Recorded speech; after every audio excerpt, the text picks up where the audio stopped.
आज हमने ये प्रेस कॉन्फ्रेंस बुलाई है। जैसे कि हम सबको मालूम है कि माननीय मुख्यमंत्री अरविंद केजरीवाल जी की जीरो टॉलरेंस पॉलिसी को मद्देनजर रखते हुए आज हम ये आपको बताना चाहते हैं कि एमसीडी में कितने टाइम से फाइनेंशियल क्राइसिस चल रहा है, एमसीडी में कितने समय से फाइनेंशियल डेफिशिएंसीज चल रही है और उसका सबसे बड़ा कारण क्या रहा है। उसका सबसे बड़ा कारण रहा है भ्रष्टाचार, करप्शन। और सबसे बड़ा डिपार्टमेंट है जो करप्शन में इन्वॉल्व है वो है हाउस टैक्स डिपार्टमेंट। मैं आपको आज बताना चाहती हूँ कि 2004 से एक सेल्फ असेसमेंट पॉलिसी शुरू हुई थी, जिसके अंतर्गत जो प्रॉपर्टी ओनर्स हैं वो खुद ही टैक्स कैलकुलेट करके एमसीडी को जमा करवाते हैं। पर इस पॉलिसी के अंतर्गत हमेशा से एमसीडी को जरूरत थी हमेशा से ऑडिट कराने की। 10 से 15, 20, 25% तक ऑडिट कराना होता था ऐसी प्रॉपर्टीज का जिसका टैक्स सेल्फ असेसमेंट पॉलिसी के थ्रू आया हुआ था।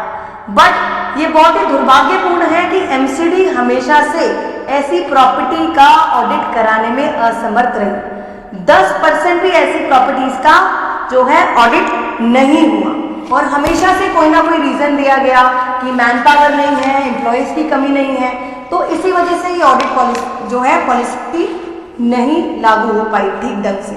अभी कुछ दिन पहले हमारे ये पता लगा हम लोगों को कि दिल्ली में ऐसी 2 प्रॉपर्टीज हैं जो दिल्ली में 2 बहुत बड़ी रसूख जो हमारे उन प्रॉपर्टीज के ओनर्स हैं, रसूख व्यक्ति हैं, ऐसे प्रॉपर्टीज पे 12 करोड़ लगभग 12 करोड़ का जो हाउस टैक्स है वो बकाया है। और इसी के मद्देनजर हमने एमसीडी ने मैंने खुद यहाँ के जो एएनसी हैं उनको बुलाया और उनको बोला गया कि इन 2 प्रॉपर्टी ओनर्स को नोटिस दिया जाए और नोटिस में उनको बुलाया जाए और उनसे पूछा जाए कि जो उनका हाउस टैक्स की जो पूरी डिटेल है, उनकी जो प्रॉपर्टीज की पूरी डिटेल है आकर बताएं।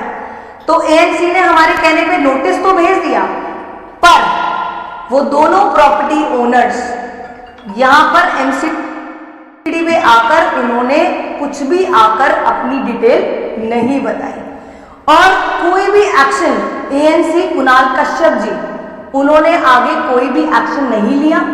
तो जब पिछले हफ्ते से लेके कल तक एएनसी को बार बार बुलाने पर मुझे ये पूछना था उनसे कि कोई एक्शन नहीं लिया गया, तो जो कुणाल कश्यप जी हैं उन्होंने आकर बताना जरूरी भी नहीं समझा कि आकर वो हमें जवाब दें कि अगर एज अ मेयर आपको कोई काम दिया गया है, सौंपा गया है, वो काम हो रहा है या नहीं हो रहा है या क्यों नहीं हुआ, उसकी जो जवाबदेही है वो उसी अधिकारी की है। उन्होंने एक बार भी मुझे आकर उसका जवाब नहीं दिया, कोई भी एक्शन नहीं लिया और कुछ दिनों में मैंने उनको ये भी बोला था कि 2-4 दिनों में उसकी एटीआर भी दी जाए। तो कुणाल कश्यप जी हैं जो उन्होंने एक भी जवाब मुझे इस पूरे मैटर पर नहीं दिया। तो ये एक बिल्कुल एक इनसबऑर्डिनेशन का केस मैं इसको मानूंगी। साथ ही आज ही कमिश्नर साहब को आज चिट्ठी लिखी गई है और कमिश्नर साहब को ये निर्देश दे दिए गए हैं कि ऐसे अधिकारी जो भ्रष्टाचार में खुद इन्वॉल्व हैं, ऐसे अधिकारी को एमसीडी से हटाया जाए और उनकी जगह एक ईमानदार अधिकारी को हाउस टैक्स डिपार्टमेंट में लगाया जाए।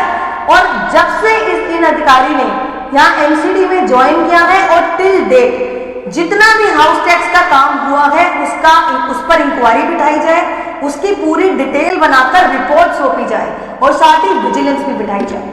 तो मैं बस यही कहना चाहती हूँ आपको, ऐसे अधिकारी अगर एमसीडी में होंगे तो कैसे नगर निगम का सुधार होगा। अगर ऐसे अधिकारी एमसीडी का पार्ट होकर एमसीडी में भ्रष्टाचार करते रहेंगे तो एमसीडी कभी भी फाइनेंशियल क्राइसिस से उठ नहीं सकती है। और साथ ही मैं ये भी कहना चाहती हूँ कि अगर पिछली सरकारों ने भी ऐसे ही केसेस में ईमानदारी से काम किया होता तो आज नगर निगम की ये हालात ना होते।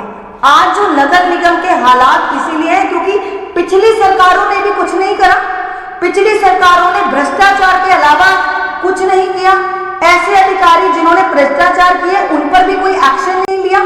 साथ आज भी आम आदमी पार्टी की भी माननीय मुख्यमंत्री अरविंद केजरीवाल जी को जीरो जो टॉलरेंस पॉलिसी है, ऐसे किसी भी अधिकारी को नहीं छोड़ा जाएगा, नहीं बख्शा जाएगा जो ऐसे एमसीडी में अब भ्रष्टाचार करेगा। क्योंकि पहले के हालात और अब के हालात सेम नहीं है, अब चीजें बदल चुकी हैं, रिजिम बदल चुकी है।